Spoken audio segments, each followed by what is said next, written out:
sebelum sebuah program dilaksanakan.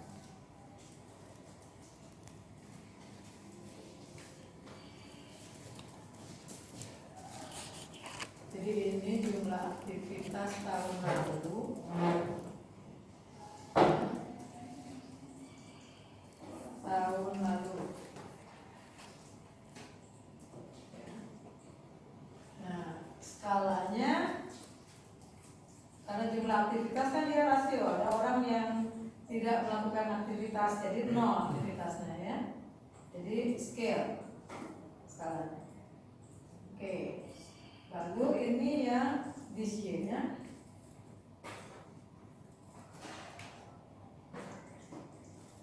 Ini judul lengkapnya jumlah aktivitas tahun sekarang, tahun ini, sesudah sebuah program dilaksanakan. Skalanya scale. Oke, sekarang kita input datanya. Buka lagi 18, 22, 10, 25. 18, 22, 10, 25. Kemudian 16, 17, 13, 16, 14. Berapa tadi? 21, 13 ya. 21, 13. Kemudian 28, 12. 28, 12. Coba disebutkan yang isinya. 20. Berapa? 28 terus 14 terus 23 ya. 20 ya. 21 ya. 17 ya. 18 ya. 22 ya. 21. Oke. Ini Gregory halaman Gregory 55 atau 54? 54. Oke, 54 ya. Baik, kita akan langsung mulai. Penulisan hipotesisnya, coba kita lihat ke pertanyaannya.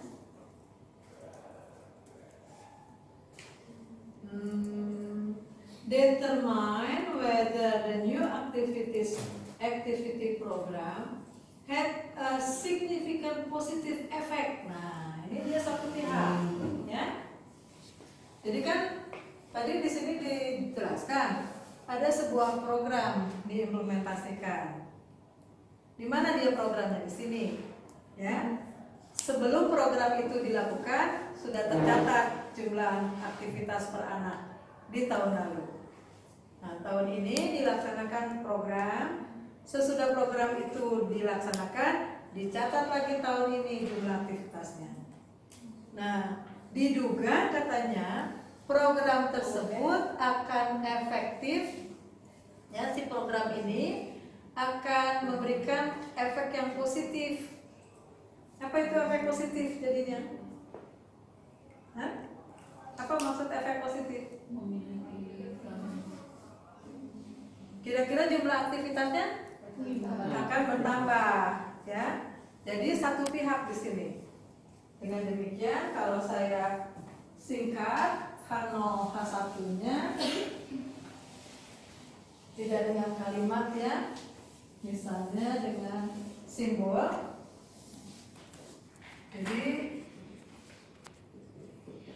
rata-rata aktivitas tahun lalu itu sama seminimalnya dengan rata-rata aktivitas tahun sekarang, ya. Sedangkan satunya lebih rendah gitu ya, rata-rata aktivitas tahun lalu dibandingkan dengan rata-rata aktivitas tahun sekarang dia lebih sedikit, ya. Oke, itu analog satunya alfanya sama, uji non-parnya Wilcoxon, ya. Kemudian kita akan running SPSS-nya.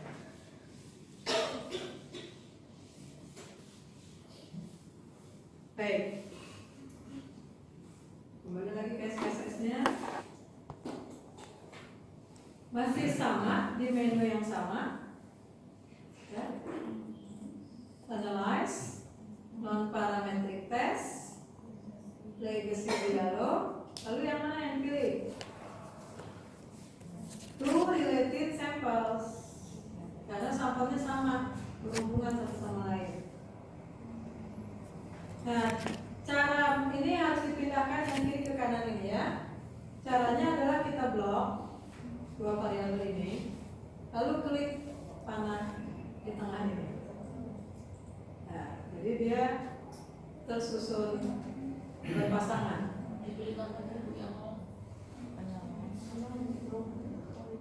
Awalnya kan begini, ya salah satu mungkin yang terblok. Kita blok dua-duanya,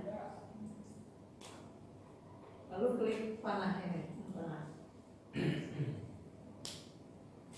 Nah, Anda lihat di menu ini tersedia beberapa tipe uji. Yang aktif itu Wilcoxon sesuai dengan yang kita inginkan. Jadi jangan dirubah-rubah Wilcoxonnya. Paste, buka sintaknya, running sintak terakhir. Nah ini dia. Ini deskriptifnya, ya. Ini inferensial.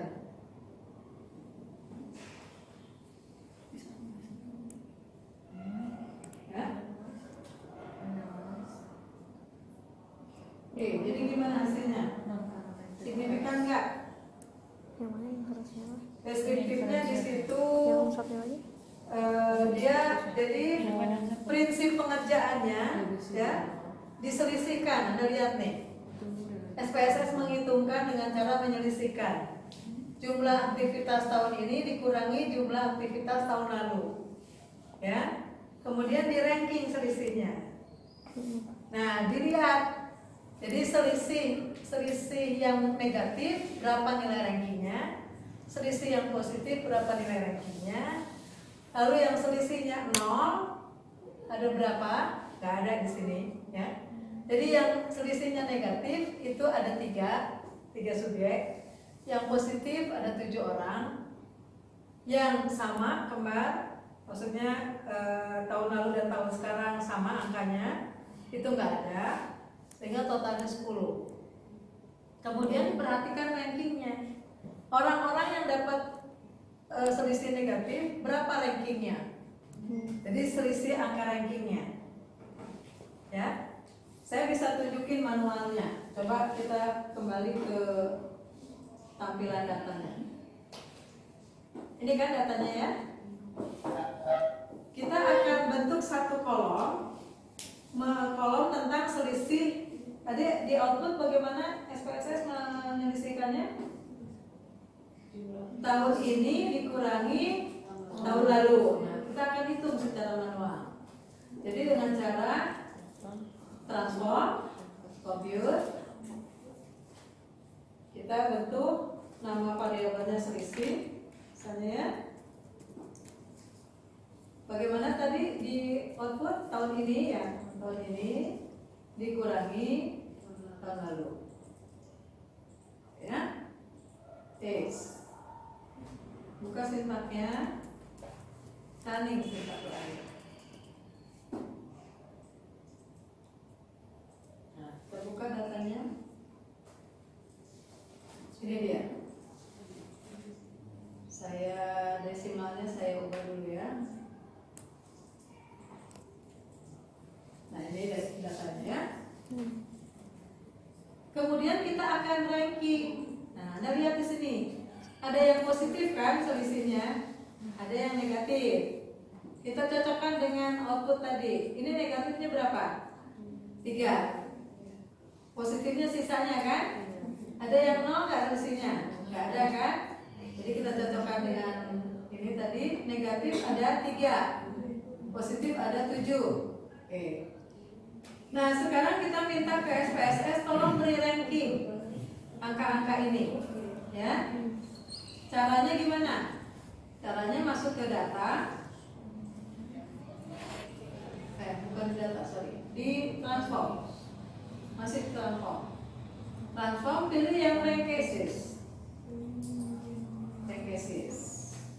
Nah, variabel apa yang mau kita bukukan angka rankingnya? Variabel selisih.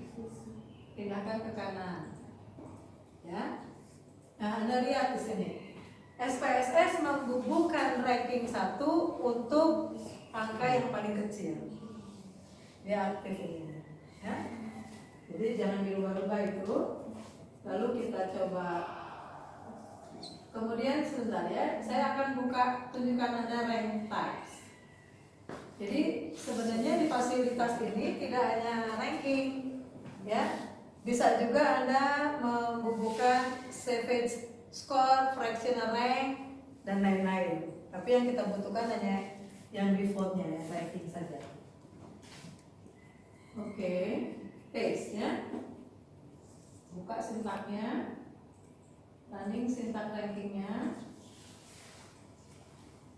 Nah, kemudian buka datanya. Nah, ini dia. Saya coba desimalnya 1. Desimalnya 0 aja karena di belakang koma semuanya 0. Ini dia ranking.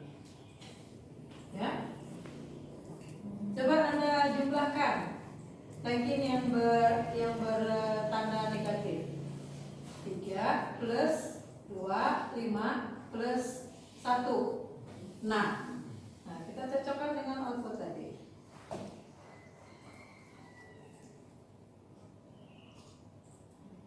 Oh, ini dia jumlah. Sum of ranks. Kenapa dia 11 ya?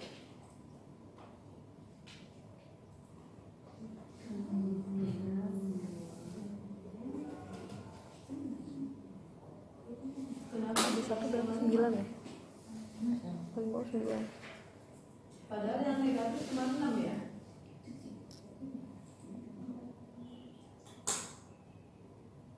Transform. Negatif kan ini 1. Terus compute. Selisih mutlak. Semuanya positif. Nah, baru kita ranking ini. Coba ya, Anda perhatikan dulu. Jadi yang di ranking yang ini.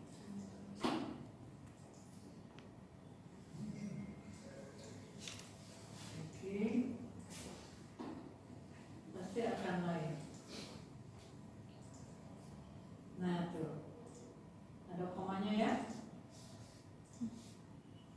Nah, lain kan? Ini ranking 2. Di sini 2 dapat 1,5. 6, di sini 7, di sini 6,5. Jadi yang benar yang ini. Dalam proses pengerjaan Wilcoxon. Ya. Nah, ketika kita menjumlahkan, kita lihat lagi selisihnya. Coba kita hitung. Selisih yang negatif kan ini. Rankingnya 1,5 ditambah 3,5 ditambah 6,5 berapa?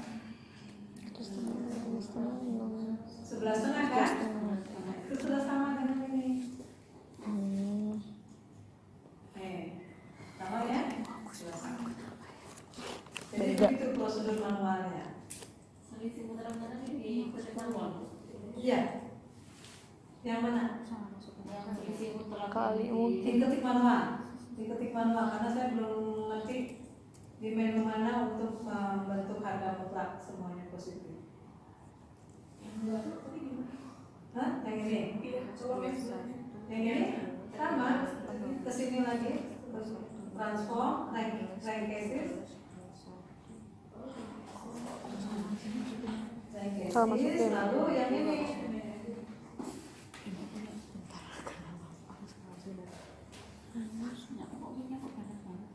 Apa? Kalau salah masukin kali ya.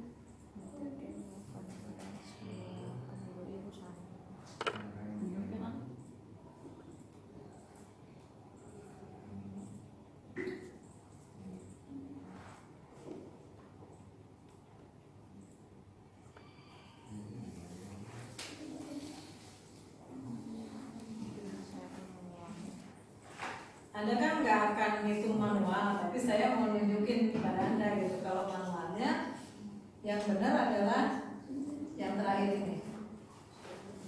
Ya, cara merankingnya tidak dipandang selisih negatifnya.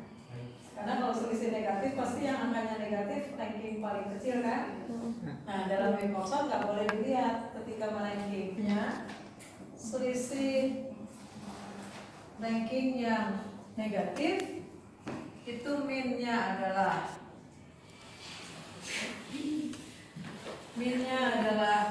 3,83, ranking yang positif minnya 6,21, sum of rankingnya 11,5, 43,5. Ya. Nah untuk influensialnya ini dia, Z-nya minus 1,63,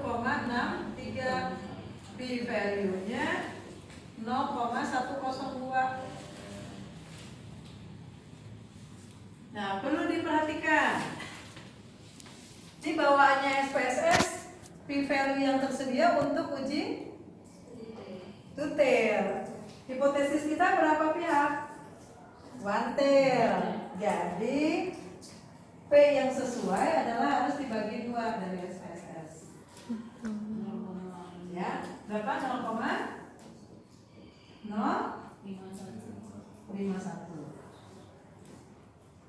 Jadi ini nyaris kanalnya ditolak. Ya kan? Kalau ini dihilangin, kan kriteria ujinya gini. P-value lebih kecil sama dengan apa kan? Ya. Jadi kalau desimal ketiganya nggak ada nih umpamanya, kita bulatkan. Kesimpulannya akan ditolak. P-value-nya 0,05 sama dengan alpha. Sehingga 0 ditolak.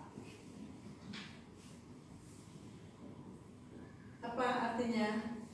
Ada beda rata-rata aktivitas sebelum, ada beda rata-rata jumlah aktivitas siswa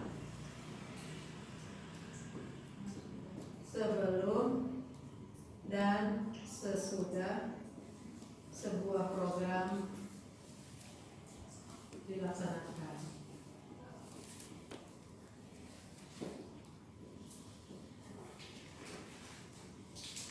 Ya. Nah kalau ada beda, Anda bisa langsung hitung efek size-nya. Seberapa efek perbedaannya? Jadi seberapa berefek si program tersebut untuk meningkatkan aktivitas. Itu yang dimaksud dengan efek size. Ya. Hanya saja SPSS nggak menyediakan fasilitas menghitungnya. Jadi kita harus agak manual. Buka Gregorinya, di sini ada rumus efek size-nya. Ini dia. Ya. ES itu efek size dihitung dari harga mutlak Z dibagi akar N. Jadi ES sama dengan harga mutlak Z dibagi akar N. Z-nya berapa? Minus 1,63, jadi ambil positifnya 1,63 dibagi akar N-nya berapa? 10 ya, 10 orang kan? Nah, coba kerjakan manual berapa ini? Angka 10 berapa? 1,63 dibagi akar 10. Akar 10 di ampere enggak? 3,16. Akar ada enggak di ampere? Enggak ada ya. Apaan? Pakai Excel. Kok gua dulu aja. 10 square root SQRT kalau di bahasa Inggrisnya. Square itu akar, root itu kan akar. Square itu 2 kan, jadi akar pangkat 2. Akar itu kan 2-nya jarang ditulis kan? Ya, jadi sebenarnya itu akar pangkat 2. Square root.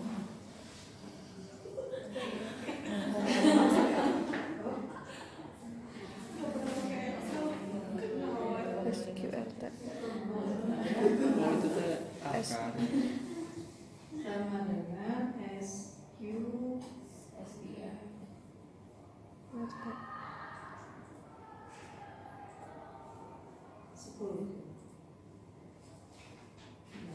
3,16. Gampang banget. Akar 10. Ini Iya, 3,16 benar. Iya benar. Tinggal gitu doang.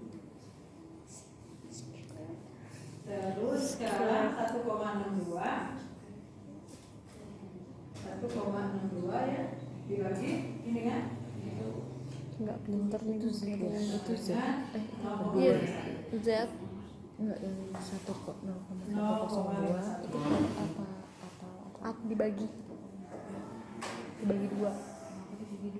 apa Ini maknanya? kan detail. Ini kan 0,51 efek satu saja. doang yang dibutuhin. Nah ini dia, ini ada contohnya. Hi. Yang ini kan detail. This value Yang indicates a diinginkan high kan cuma level satu of doang. association between Cuma satu percent kan. of successful intervention Bukan before detail. and after implementation. Yang sama. Jadi program tersebut memiliki efek yang kuat, yang tinggi untuk meningkatkan jumlah aktivitas siswa tahun sekarang dibandingkan tahun sebelumnya. Itu maknanya ya. Jadi